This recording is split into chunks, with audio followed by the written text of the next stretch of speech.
everyone. Welcome, friends and foes, survivors and killers, once again to Tenax Proving Grounds. And we've got one hell of a very long show lined up today.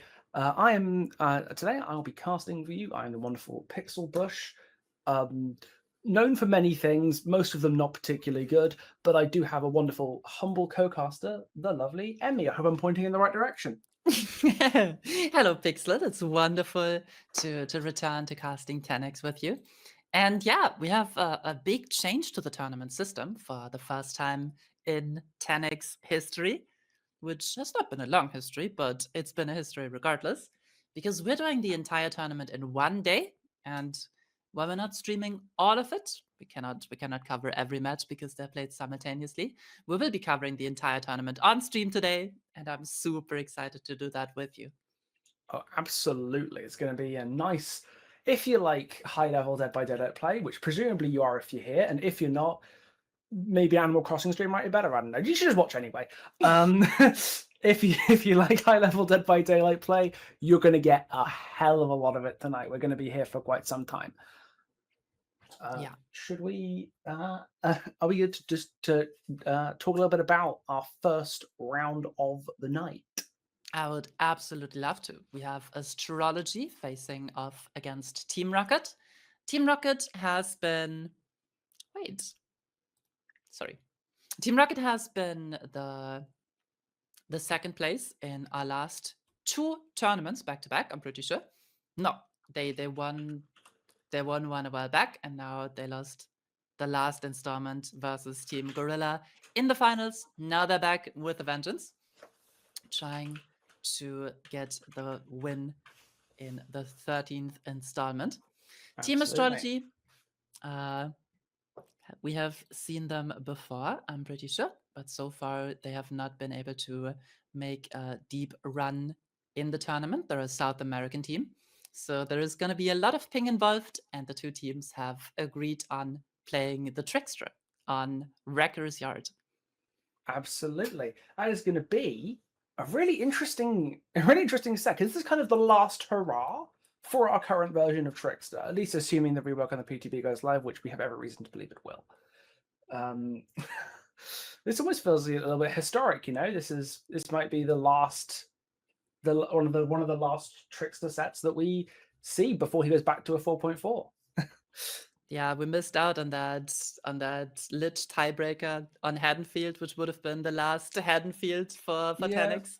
But now we're getting Rest the in peace, last Haddonfield. Trickster at least. Rest in peace, Haddonfield. You will not be missed unless you're very role play enjoying Myers Yeah. main. Then I feel very sorry for you.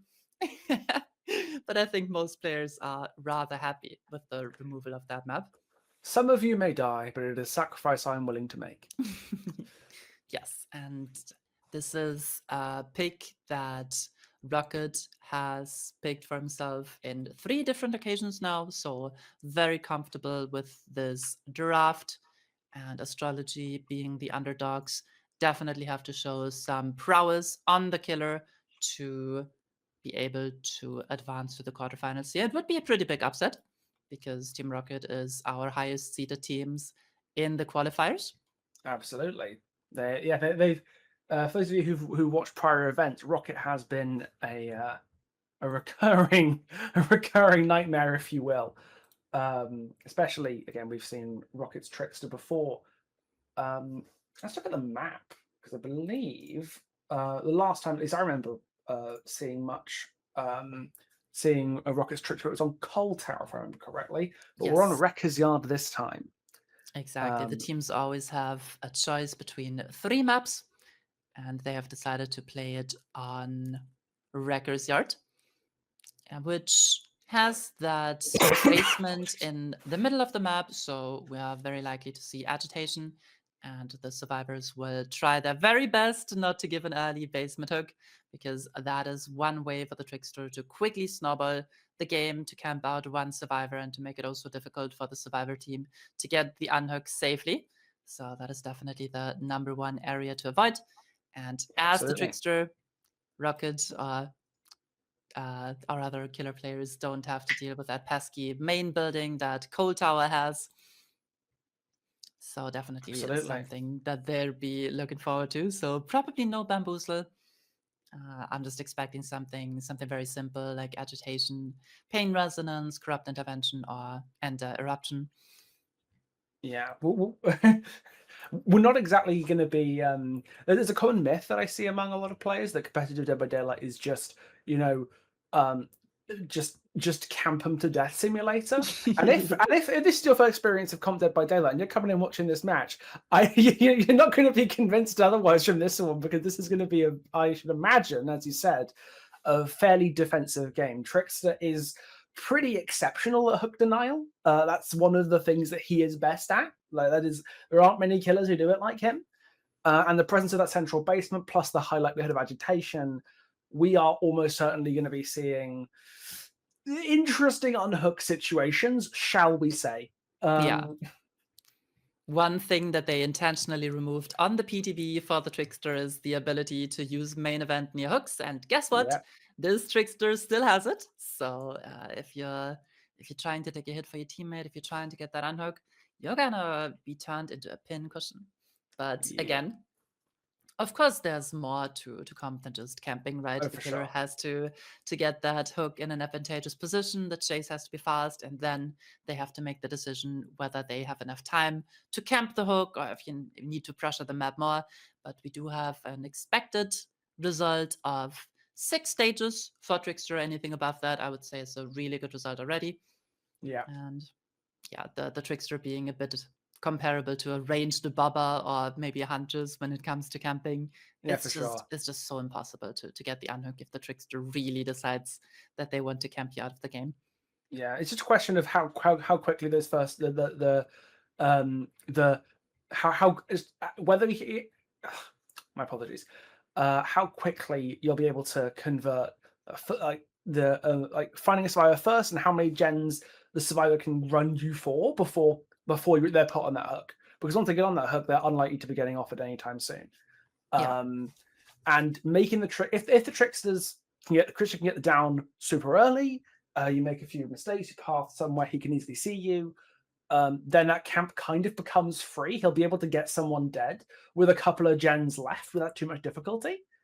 But the longer you make that chase last, and Trix is a very volatile killer. There's every chance that any chase could just run out a huge amount of time because the line of sight block is spawned in a certain way, or because there's a certain chain of tiles. Maybe there's less of a thing on Wrecker's Yard because so many of the loops are so low, but on many other maps, you would have potential high wall tiles to worry about, where laceration could decay, you run out of blades, and then suddenly 3 gens have popped, and you still haven't even started your camping yet. And then that just becomes a lot more difficult. Do you risk leaving that hook, taking some chases, and just seeing if you can scrabble together some more stages, and try and protect the gens, or do you take what you can get? And I have some yeah, news to break. We have we've made a little oopsie. The game we're currently spectating is not going to be Team Rocket versus Team Astrology. It is actually going to be a twins game on Suffocation Pit. So okay, that was way better.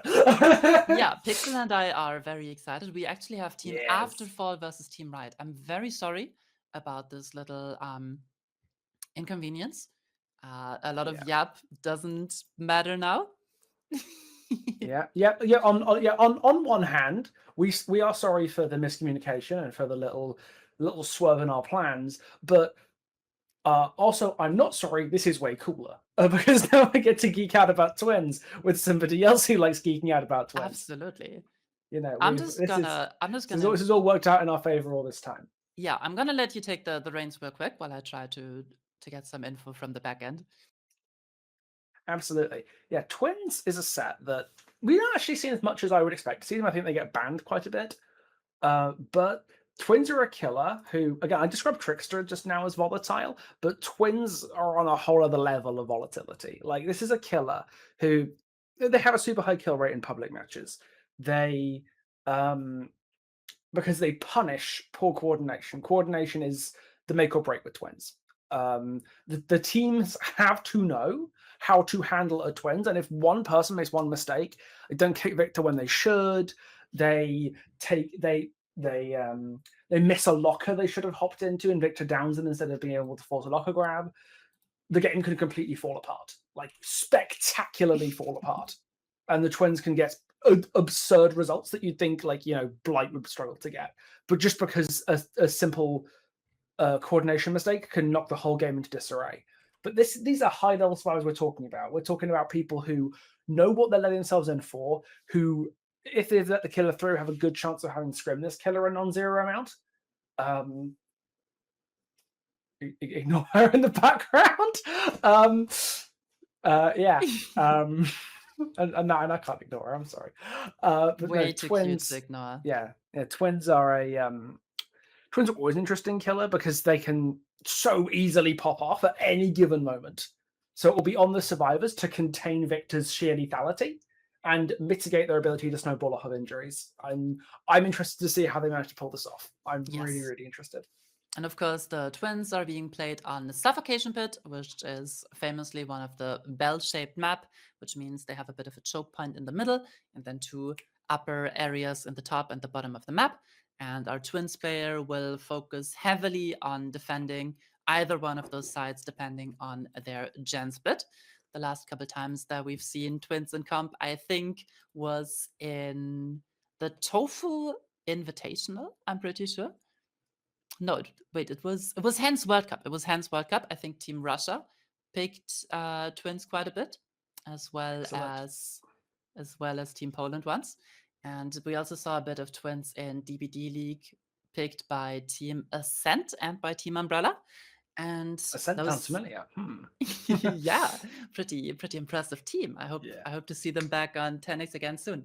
And yeah, the expected results for a twin set, 4K. 4K1 if they're playing it really well. But as you said, the twins are a set that is very rarely practiced.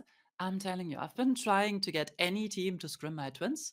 People never want to. I don't know why. They fear what you can become. Yes. But yeah, it's all about making a lot happen with a little for the survivors. Of course, all of our anti-slugging perks that you might expect in a solo queue ban are banned. In a solo queue game are banned. Healing perks are restricted, but not heavily restricted. It's just the slugging that is heavily restricted in this set. So that's the life, wouldn't it? Twins play with no wiggle live forever to worry about. That's the life.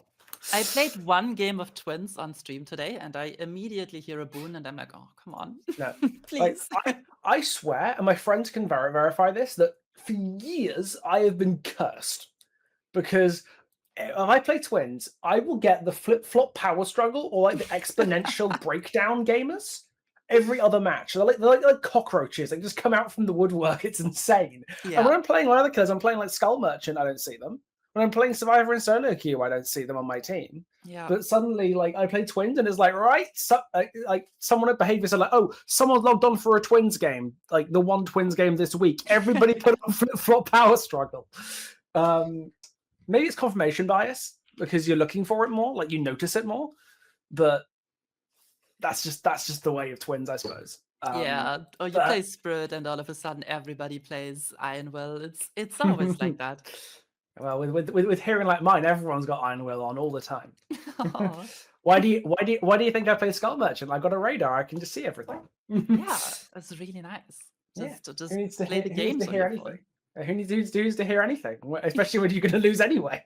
It looks like our team is looking ready to go. Yeah, what I'm really looking forward to seeing here is if the teams know when to take an injury with Victor and when to take it down and prioritize kicking Victor and picking up the survivor if they're playing in pairs. Because that is one thing that really sticks out to me as for good survivors when playing against twins, because oftentimes it's just way faster to just pick up the survivor that's been downed rather than tanking another injury and potentially allowing a snowball. Absolutely. especially if the twins interrupt to reset, because then you've got 2 injured survivors to worry about. Because one's incapacitated, they then can't reset the other one. Twins knows where they are, and then your house is on fire and your wife's left you and your dog's dead. Like everything's gone wrong. So, like, especially if you've got healing, those rare healing perks with a bit of medkit juice, just kicking and picking can be good enough. Absolutely. It's something you don't see enough in public matches, in my opinion. Yeah, when you dead hard Victor, and then instead of kicking him, the survivor takes distance and loses Yeah. that distance within 2 seconds. But yeah, Or, this is going to be a or worse, blast they to like watch. teabag or whatever, and then you just hit them again. I'm so excited. We couldn't have a better cast for this, could we? Oh, absolutely. We are in our element. We could not be with anybody else. We should call Lixium and have all the twins players in Europe. Yeah, one call. all of them in one room. Yeah. But this is super good because this is my first chance of casting the twins. Yours as well, but I'm a bit Absolutely. more familiar with it. Yeah, we're seeing Prestige 0 on our twins killer. That's very good. Yeah. Oh no, and we're having a bit of a spectator issue, so Yeah. we might have to narrate this game for you. Yeah, we provide audio description. We're seeing Incan placing down Charlotte in the middle of the map, trying to locate the first survivors with Victor, basically placing him down like a bit of a radar, preventing the survivors from crossing. And we're seeing Toy Sword and Forest Stew. So faster charge time for Victor and more speed. Just checking a random locker. We immediately see that this is not a twins main playing here, because you could just go put Victor in idle and you would get the killer instinct on the locker. So it's very cute that these players have to play less experienced sets. He's just found the Jake crouching amidst the corrupted gens, taking the tag and letting Victor chill on Hilding for a while taking chase with Claudette's Koza near a non-corrupted gen on main building side. Killer Instinct has gone off near main building, so this means Incan does know where all the survivors are right now. Basically 2 in chase right now. One, Jake's holding Victor, and then the 4th survivor, which would be the Ace, is spotted on Killer Instinct. So this is... Yeah. The chase is on the main building right now, Incan with perfect information, knowing that nobody has crossed out of corrupt intervention yet. And does this connect? It doesn't. Recalls Victor, able to make this chase much faster. That is Lithe coming through from Hilding on the Jake, and Viertel is coming in for a body block. This is risky. This is 3 injured survivors for the first chase. Absolutely. This could snowball quickly. Now Incan deciding to chase with M1 rather than taking out our good friend Victor. Yeah, Incan can get as close as possible before unbinding, possibly to stop Hilding trying to make distance to get to a locker. Victor stumbles on the window and gets a boot to the face for his troubles. And that's going to put Victor on his full 22-second cooldown. Because that was a kick after a missed hit. That's not pleasant for Incan to deal with here. Oh my god. Viertel playing the check spots on this palette very, very well, but unfortunately a bit of ping and the down comes through.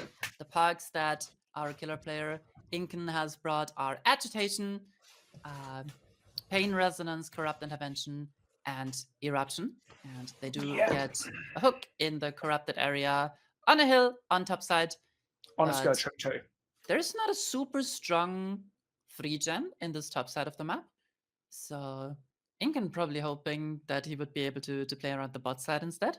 But again, this is a down and hook at 5 gens. Our survivors have made it out of the top side area, and they are fully reset. This could have been a much more explosive start for Incan. Sure. And maybe with a bit more experience on the killer, perhaps that could have ended differently. Find someone with Killer Instinct right now. Back onto Hilding again. So we got, it looks like, according to the HUD at least, 1 survivor on Generator. We've got Hilding holding Victor, Viertel on hook. It looks like it's going to have to be Yoichi having to go for the save, our wonderful friend Luca. Incan holding that central choke down, basically trying to police anyone trying to pass to that hill hook. There's only a narrow space where a survivor could reasonably access that hook. And Incan is pretty ruthlessly patrolling it. Yeah, I like the use of Victor as a bit of a radar, just making sure you are pre-warned of any survivor in the area trying to get the unhook, but it seems like Indeed. Inken is going to camp Viertel into stage 2 in exchange for 2 generators popping on the bot side. So 2 Yeah. hook stages for 2 generators, but Inken able to find another chase Indeed. as a victor. Yeah, are we going to see? Oh, Koza taking the injury from Victor. I was curious to see because there was a locker in that tile. Whether Koza had twigged that Charlotte was far away enough that a locker play could have been on the cards. But I can see the value in just getting Victor off you quickly and just hopping right on the gens. Yeah, we do see Hilding now crossing to the top side, probably playing for the pole here. Yeah, Does get tagged by Victor. Beautiful tag through the window. and Inken unfortunately, finds yeah. the last survivor who's trying to cross for the pole as well, which is Luca. And this is going to be a trade. Yep, onto the Hill Scourge hook. So possibly the most awkward hook in the entire match to unhook from, barring only the basement. And of course, basement isn't a Scourge hook, so we're going to see Luca popped onto that basement, onto that Hill Scourge. All the remaining survivors injured. This is Inken's moment if he wants to start chaining downs together and creating a menace. We're already seeing the Claudette get reset. And Inken seems to be taking the chase basically all the way down to Shackside, abandoning the hill hook. Very interesting. Definitely aware that this is a coordinated team, which means that you probably cannot venture out alone as Victor as much as you would like in maybe a solo queue game. He does get it down onto Hilding and finds the Death Hook Viertel in Shack. Shack pallet has come down and both twins are in position. No ping this Does he get time. the kick? Oh, Viertel hesitates slightly for the kick, and that's a down. That was incredibly close. I was sure Viertel was going to get that kick off. Potentially a panic. And there goes a tag onto Koza here. So that's 2 survivors on the ground, the other 2 injured. Inken likely about to just confirm the kill on Viertel here if he can find the slug. There we go. Viertel's about to get hooked. Hilding's on the ground. Koza cannot pick them up because he's incapacitated. We've just seen Koza remove Victor and Hilding get off the ground. So 3 injured survivors, Viertel dead at 3 gens. That's a big momentum swing in favor of Inken here. Yeah, this is looking super good for Inken. Out of the top side, 3-gen is still intact, getting some beautiful tags through the windows at medium range as Victor. So definitely showing some expertise on the killer. Does find the chase onto the injured Claudette. Kosha on the top side. That's unfortunate, as he does not get it down with Victor over the pallet. Able to confirm the down now, though, and this is going to be a hook on that very same hill if Inken decides to go for it. Wants to snowball a little bit, extends the time as Victor, and does find the injured Luca on edge map.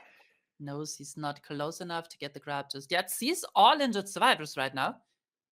Yeah, there was Hilding, I think, just slightly in between Charlotte and Victor there. Choosing to double back. No, Lucas got this gen trying to progress, but it's directly next to a locker.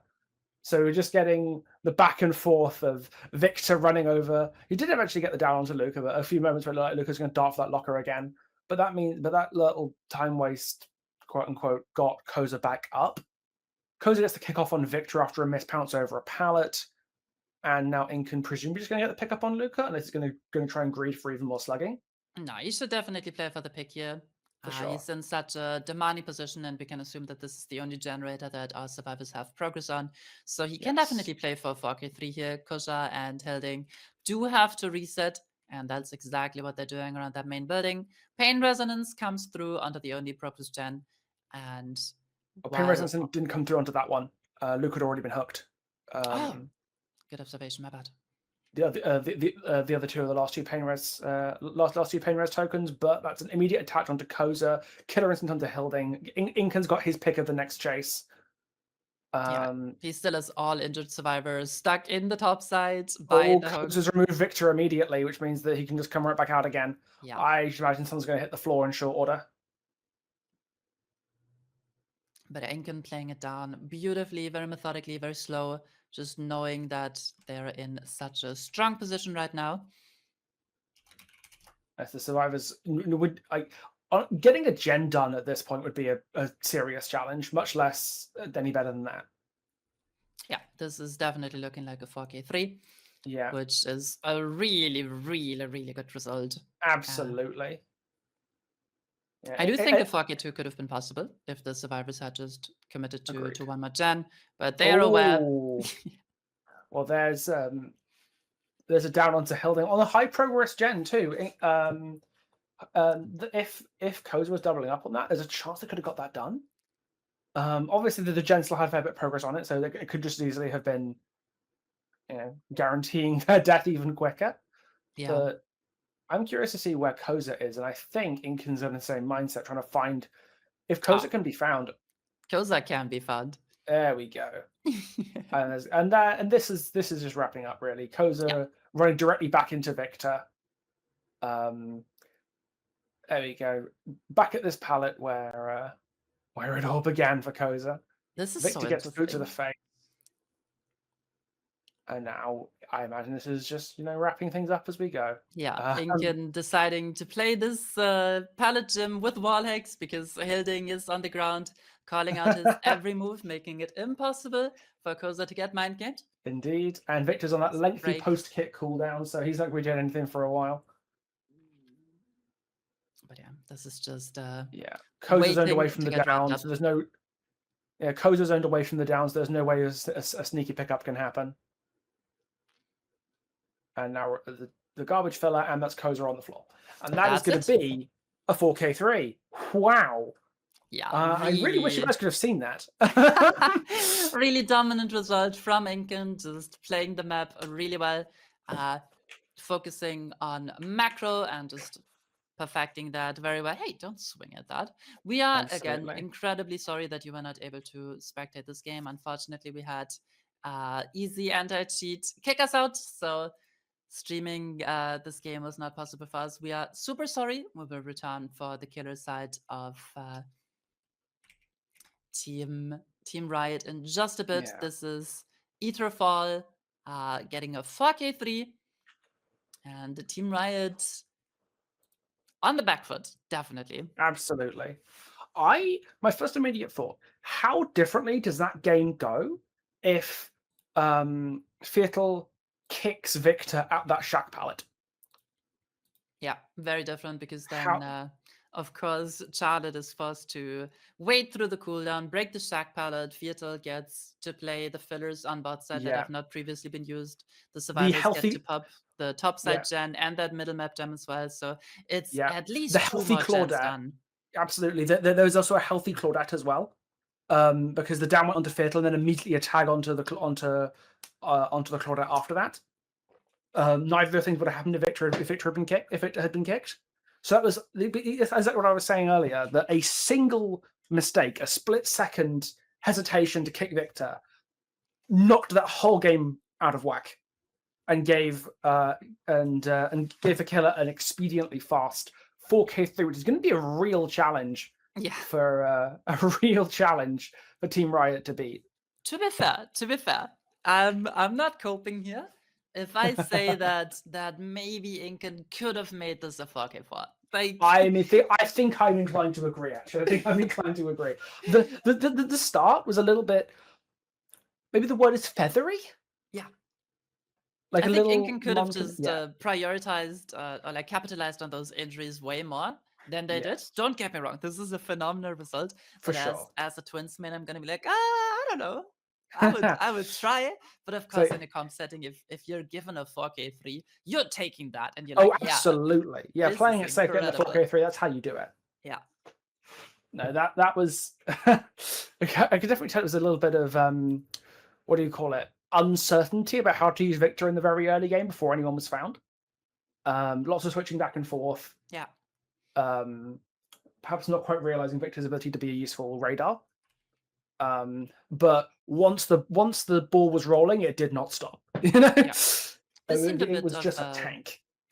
This seemed a bit of a tag team approach to the way of playing Twins, like always keeping Victor and Charlotte a bit close, not venturing out too Yeah. far, just because this killer is very aware that the tunnel out is going to have a survivor friend with them, a teammate with them, that is going to punish any pounce attacks if Charlotte is not close. So I definitely love the way that Incan decided to play that, to abandon the top side and commit to the tunnel out on the bot side all the way, Absolutely. both migrating Charlotte and Victor over there.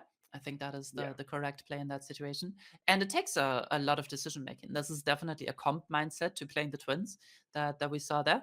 Because I don't know, I would have sent it solo as Victor and I would have hoped for the best. I would have done the same thing, I think. Just go for it. Full Yeah. send if you like. But there's so many ways that could go wrong, especially because in the middle of Suffocation Pit, there are about 7 trillion lockers. Mhm. So go too far, you can get punished really hard. But no, we honestly didn't see a lot of locker gameplay.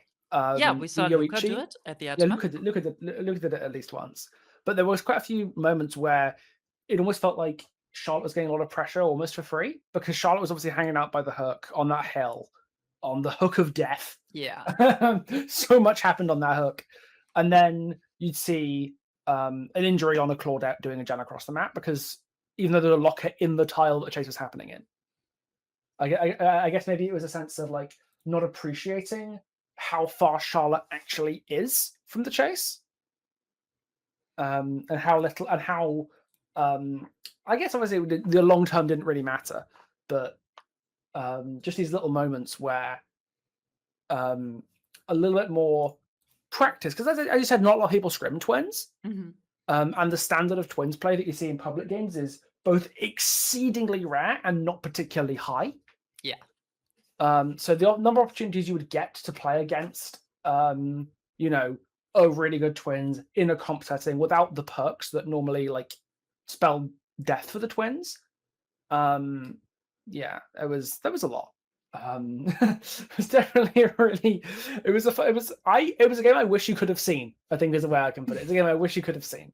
You're describing all these moments, all these like little like in the moment plays that change the course of the game, and we can't show you.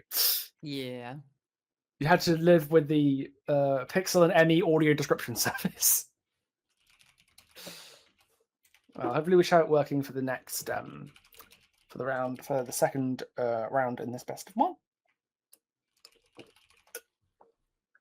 Also, I apologize. It seems to be Lincoln and not Incan. That was a Very well. lowercase L. I guess we're taking the lowercase L for getting it wrong. Very good.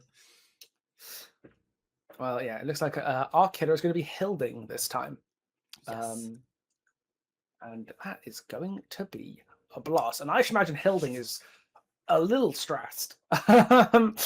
Because 4K3 is quite the result. It's gonna be tough. So yes, it's going to be challenging. you just have to snowball, right? You can't really play it slow, and you might have to overcommit to some risky plays, some snipes, maybe try to just hope that you can get away with not being kicked if you're seeing 2 survivor and one of them being injured, or maybe even 2. You just have to hope. Yeah, you don't have time to camp, you don't have time to be methodical, you just have to get them. I think that's hopefully going to make this match at least a fun watch, because one way or another we're going to see some explosive twins play, because Hilding knows he doesn't have a choice. Yes, he has to send it, and I love seeing seeing that. Full send. Yeah. But yeah, we do have some pretty known names on the survivor side of Aterfall. Oh, is it I don't know how to pronounce that. I think Aterfall is probably about right, but Okay. I'm also like the most English person on the entire planet, and I'm not qualified to have any of these sorts of conversations. Like, this is very much like as an expert. It's like watching the Olympics and suddenly become an expert in like the skeleton run just by watching it. Go, oh, that was slightly off, and you're like, you've never been near a skeleton run. Shut up. That's what I'm doing with foreign languages right now, and for that I apologize. I don't even know what a skeleton run is. Well, it's advanced sledge-related suicide. It's basically what it is. Like it's the Winter Olympics is this event where you rocket down this like half pipe of ice, 3.5 times the speed of sound, and it looks like you're going to kill yourself at any given moment because you're just on this bit of plastic flying around. It's terrifying to watch. But it's one of those things where you watch it on the Olympics and everyone becomes an expert on it overnight, and then you forget about it for the next 4 years. And that's honestly, as someone who's been casting competitive Dead by Daylight for a few months now, like I feel that. Like I've never played in a comp match in my life. I've done an occasional showcase, but this is a whole different world to me. And now I'm here like, oh, we could have played twins a bit better. Oh, like they could have got a bit more pressure out of that. And I'm like, Finally, in our element. Yes, I'm not casting. I'm backseat driving. I'm useless. We have to submit builds before the game, and before we know the outcome, right? So you can't just, if your win condition is 3 stages, you can't just get Noed in camp, for example. So I'm really hoping that we're going to see Ruin in Hilding's Park, Park loadout, because if you need to have a 4K at high generators left, Ruin is probably the one park you always want to bring. Yeah, and Twins can get so much pressure, and you can force people off gens so well just by getting injuries as Victor. Yeah, well, we even noticed that in the last round. Well, sorry, we noticed that, you didn't. We got to see it and you didn't. Yeah, we saw that in the last round quite a bit. Lots of moments where everyone's location was known to Lincoln, where everybody was off gens, even right at the start. As soon as you got that first latch on, saw 2 survivors, 1 more on Killer Instinct, 1 incapacitated. Immediately, that's everyone's location known. Nobody on gens. Yeah, like there wasn't even any gen progress, I think, at all until Lincoln had almost gotten their first hook. It was crazy how much you can get out of just a little bit of information, a little bit of pressure, and a slightly unfortunate chase taken to main building. And that is also just something where it seemed like Team Riot was not super aware of all of the ins and outs of the Twins, because we had the survivor that was holding Victor run into the entire team, basically giving away all of their positions just by giving the heartbeat, the Killer Instinct. Yeah, those survivors themselves not crouching to avoid that, because if you're crouch walking, then you are or standing still. Victor cannot see you. Yeah, we saw that in the mid game as well, where the Jake, instead of crouching, was just walking around for a bit and then revealing the Killer Instinct and getting tagged for it. So we have to see how well the counterplay from Team Aterfall is going to be. That's going to be my attempt at pronouncing that. I think I'm going to roll with it as well. That's the best we got. If anyone Team Aterfall or who speaks the language wants to correct us, please do. Yeah, apologies to all my sweets in the chat. I'm trying my best. Yeah. And this time we're going to be able to provide the broadcast as well. So you get to see all the good stuff. Again, we apologize so much. Yeah, but the match was really good. You'd have to take our word for it. Oh, you should have seen it. Oh, it was great. It's fireworks and everything. What's your stance on still bringing Toy Sword on the Twins? I kind of like it, especially on a map. There's a couple of windows at Spawn Suffocation Pit that are really awkward to get around. Like there's the one where there's the pallet and then the window right behind it on the main building. That is an example of that's where I would really value Toy Sword, because it makes navigating those tight spaces a little bit easier. We do see Ruin. And one thing I'm also noticing here is there's 2 gens topside and then 1 top mid generator. So this game is going to revolve heavily around the bottom side of the map, and our survivor team will try their very best to always take all the chases topside, because this gen split is pretty advantageous if they can make the top side the focus, and the opposite of course goes for the killer. The killer wants to play around the bot side, and the survivors want to keep everything topside. We're seeing so many healing perks on all of the loadouts, and we also see head-on, which is one way. If, for example, you hop into 2 lockers as 2 injured survivors, that's one way of getting out of this sticky situation. Yeah. As we see the survivor approach very slowly, Hilding is sending Victor to the bot side, and not getting crushed there. Courtney takes the first tag of the game. Immediately we get Killer Instinct, so some information for Hilding that the survivors have already crossed. And we do see Hex, Ruin in play, regressing the generators every time the survivors have to get off it.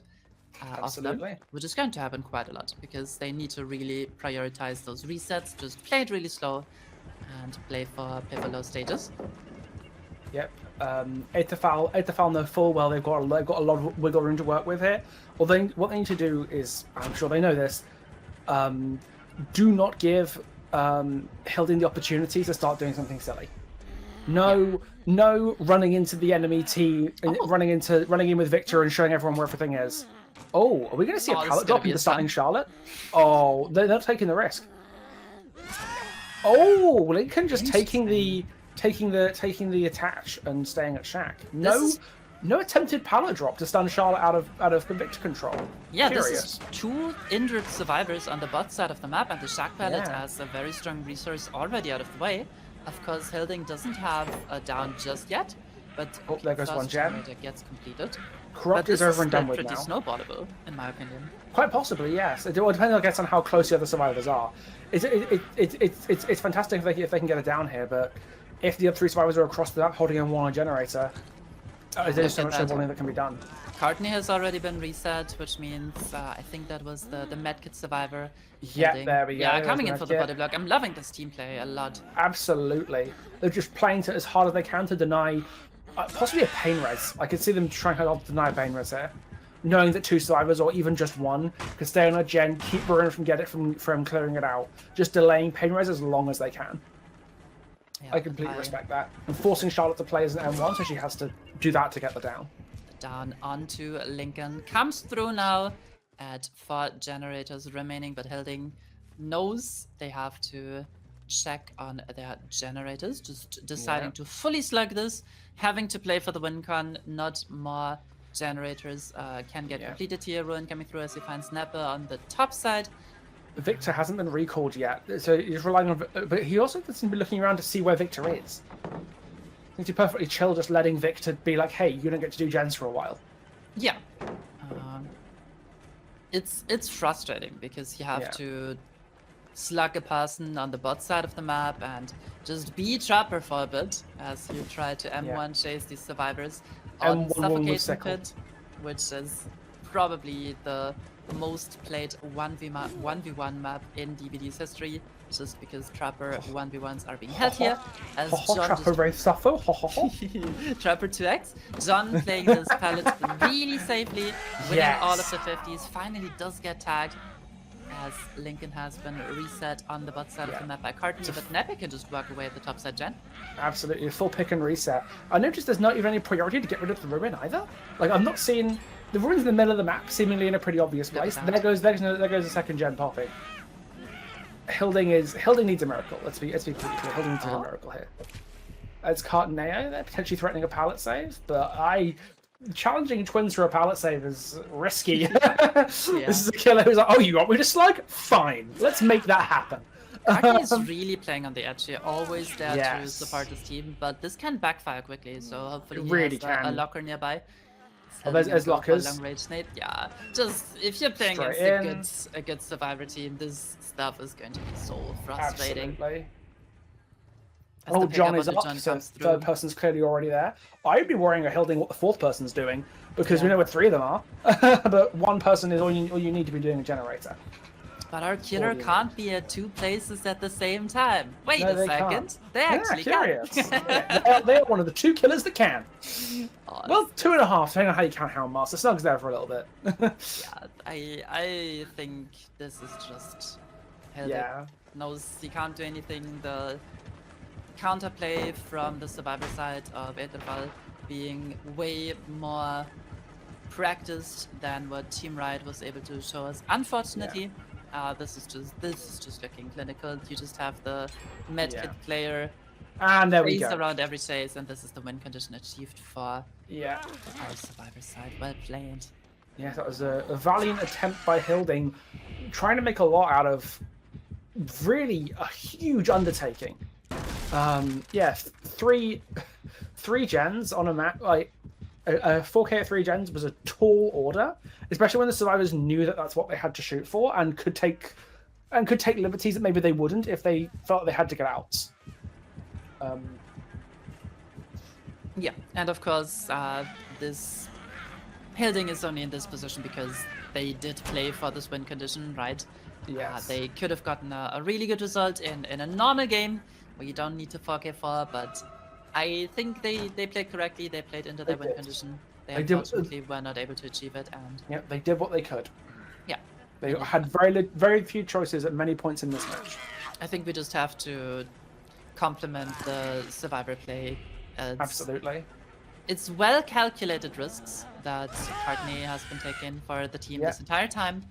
And you know what they say, they've calculated worked risk is no out. risk at all. Yeah, just a really safe, having the medkit, being able to self-reset, and just helping all of your teammates in the chase. Definitely the hero that Aterfall needed. Yeah, absolutely. This is ultimately just kind of a formality, but we just get to see how Hilding handles the rest of this match, maybe. Yeah, this is our See what we first can hook mop up. coming through. That's so unfortunate. It is. So we do find ourselves in chase with Lincoln, who also has definitely impressed in their chase versus Charlotte. Absolutely. At the end of the day, Charlotte is M1 woman with sickle, so ironically, even though twins are an extremely underplayed set, this is one thing that people should be pretty familiar with. Yeah. Yeah. Again, Trapper Wraith Suffer. I'm very imaginative. It's the ladder player version of like Impossible Skill Check Doctor. You think you're so original, you're just not. Oh, It's a crushing unfortunate. pounce. Not literally, no literal crushing, but you know. Unfortunately, that is just the way of Victor. You've got to aim higher. I hate Yeah, to say it, but you you've got to do. aim higher. Like Again, twins are very underplayed killer, as you said. they are. And sometimes you just don't really know about all of the angles, how to snipe through the windows, and now this punishing 20+ seconds. And cooldown coming adrenaline through. comes in. Of course Oh, it does. Hilding, I'm so sorry. Yeah, that's just. We've seen the feast of twins, and now we're unfortunately seeing a bit of the famine. Yeah. That's the way it is. And there's a kick to the face. But no, we've been seeing here with Hilding's pounces that the pounces are really low. Perhaps not quite appreciating that this isn't Demogorgon. Aiming up does something. It really does. It's a lot. It does a lot. It can be the difference between a pounce being maybe a third of, like, a third longer than it was before.